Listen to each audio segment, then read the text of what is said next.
Hello hello, j'espère que vous allez bien. Bienvenue dans cette nouvelle version d'IAG qui est la 0810, dans laquelle j'ai deux nouvelles fonctionnalités à vous montrer.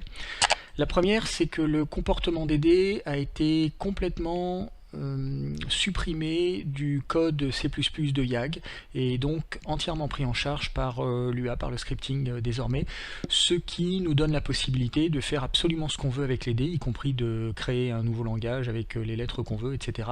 Donc on a maintenant une liberté complète. La seule chose que IAG fait, c'est d'isoler dans les formules qu'on lui donne les bouts de formules de type NDX, ce qui lui permet de savoir les dés qu'il faut lancer et de vous renvoyer les résultats, et puis les constantes, comme les bonus, etc. Sinon, pour le reste, il vous renvoie la chaîne telle quelle et vous faites ce que vous voulez avec les lettres. Donc, à titre d'exemple, j'ai rescripté totalement l'ancien comportement de IAG qui était en C++ en Lua, de façon à ce que les gens qui ne sont pas intéressés par le script puissent avoir le même comportement. Et donc, si vous lancez IAG, par défaut, vous aurez exactement le même comportement qu'avant. La seule différence, c'est que maintenant, il est complètement scripté, et donc pour ceux que ça intéresse, il est complètement modifiable. Alors, j'en ai profité pour rajouter une petite nouveauté dans le langage. J'ai rajouté une lettre, la lettre E, qui permet de faire exploser les dés nativement.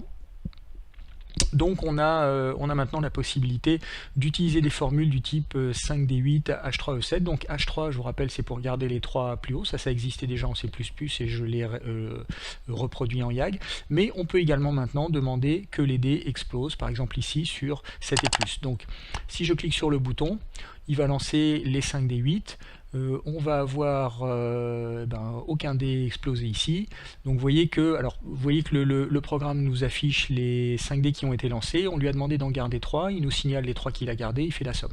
On va retirer pour essayer d'obtenir des dés qui explosent. J'espère qu'on va avoir un... Voilà, on a un 8 ici, donc c'est parfait.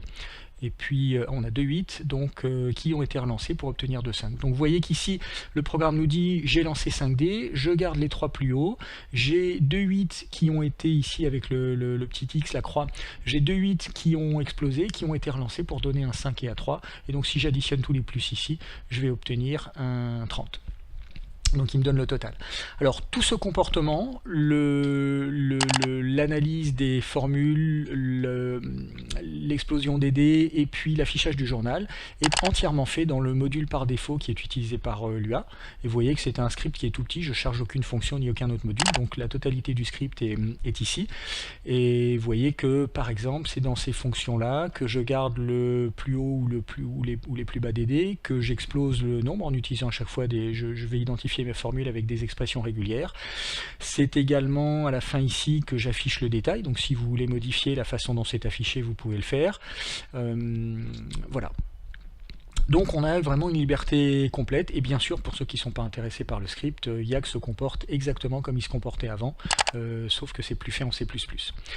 La deuxième nouvelle fonctionnalité, c'est qu'il est désormais possible d'interagir avec les pions eux-mêmes. Donc on peut modifier certaines de leurs propriétés. Alors pour le moment, on ne peut modifier que 3 de ces propriétés qui sont dans la petite feuille des pions. On va en cliquer un ici pour que je vous les fasse voir. La première propriété, c'est ses points de vie. Donc on peut modifier les points de vie d'un pion en script. Donc on peut les tuer en script si on a envie. On peut modifier sa participation ou non au tour. Et puis on peut modifier son initiative. Voilà. Alors ça se fait en identifiant les pions exactement de la même manière que les lignes des feuilles de perso, avec un identifiant unique, qu'on peut d'ailleurs modifier au passage. Vous voyez que ici, la gorgone, si je veux l'appeler gorgone complètement, ça peut tout à fait faire office d'identifiant, et c'est l'identifiant qui sera utilisé par les fonctions que je vais vous présenter très bientôt. Donc on a la possibilité de modifier les pions, et pour vous donner un exemple, et en fait la cause, ce qui m'a poussé à faire ça, c'est que j'en avais besoin pour les... je vais me mettre sur un monstre ici, c'est beaucoup mieux, je vais sélectionner le monstre, voilà. C'est que j'en avais besoin, vous voyez ici, pour calculer une initiative, l'initiative est automatiquement mise à jour. Alors là on a refait la même chose, donc c'est pas de bol, mais je vais relancer. Donc on lance 2 des 20, on garde le plus haut et on ajoute 3, donc là on a un 15 et un 3, donc ça va faire 15 et 3, ça va nous faire 18, et vous voyez que le 18 a été mis à jour par rapport au 12 qu'on avait avant. Donc ça implique de modifier les propriétés des pions, et donc de les identifier, etc.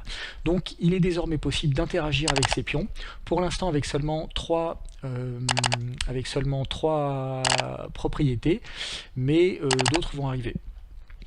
Alors, l'API, bien sûr, la librairie de fonctions a augmenté. D'abord, les anciennes fonctions nous proposent des infos supplémentaires qui vont nous permettre de récupérer les pions. Donc, par exemple, les fonctions pour rouler les dés, etc., que j'ai déjà présentées, proposent maintenant une liste des pions sélectionnés. Donc, vous avez accès dans l'UA à tous les pions qui sont sélectionnés.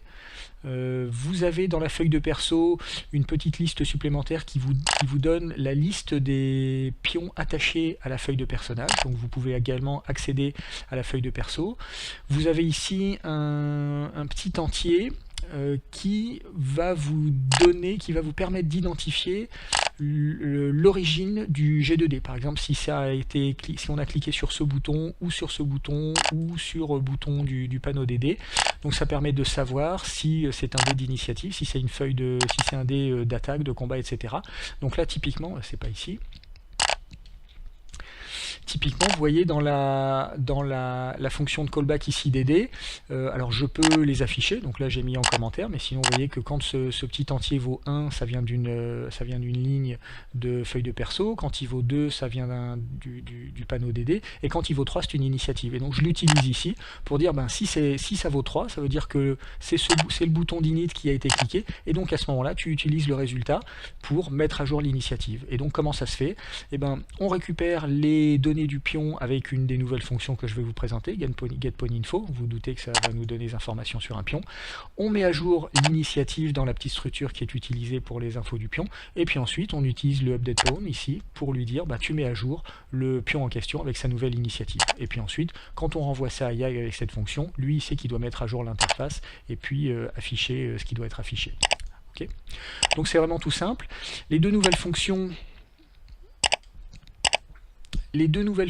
donc elles sont évidemment documentées dans le PDF pour l'API. Très rapidement, donc on vient de voir, vous avez une première fonction qui s'appelle getPonyInfo, qui prend un ID et qui va vous donner une petite table qui contient donc pour le moment les points de vie, la participation au tour et l'initiative, mais je pense que bientôt j'exposerai aussi l'altitude, la position, la dimension, l'échelle du pion, donc on pourra tout à fait déplacer les pions en principe. C'est pas encore fait parce que j'ai pas eu le temps et que je suis pas la semaine prochaine et qu'il faut que j'ai mis en ligne ce soir, mais je le ferai en revenant, donc il n'y a pas de souci technique pour que ça soit fait, donc ça sera fait. Pour l'instant en tout cas, ça nous donne accès qu'à ces 3 informations là. Et puis la deuxième fonction, qui est évidemment une fonction pour updater, donc elle c'est l'inverse. On lui donne une liste de pions qu'on veut updater, donc ils sont identifiés, c'est une liste d'identifiants comme on en trouve ici, ID 13, etc., ID 12. On lui donne la liste des pions qu'on veut modifier, on lui donne les nouvelles propriétés du pion, et puis c'est modifié. Voilà, donc encore une fois, c'est tout simple. Vous voyez que la forme que ça prend ici, c'est 3 lignes de code dans la fonction callback. Je lui dis si c'est une initiative qui a été tirée, tu tournes sur tous les pions qui sont sélectionnés, et pour chaque pion sélectionné, tu récupères ces infos, tu modifies l'initiative dans la structure, et tu mets à jour le pion avec la nouvelle structure modifiée. Voilà, c'est tout simple. Ok, je vais arrêter la vidéo ici, j'espère que ça vous a plu. Donc je suis absent pendant toute la semaine prochaine, je ne serai même pas connecté, donc je ne pourrai pas faire de mise à jour, c'est pour ça que je voulais poster cette release avant de partir. Et donc je me remets à bosser dès que je reviens, d'ici une semaine et demie. Voilà, je vous remercie d'avoir regardé cette vidéo jusqu'au bout, j'espère qu'elle vous a plu, et puis je vous souhaite une très bonne fin de journée, et à bientôt dans la prochaine vidéo. Merci, ciao.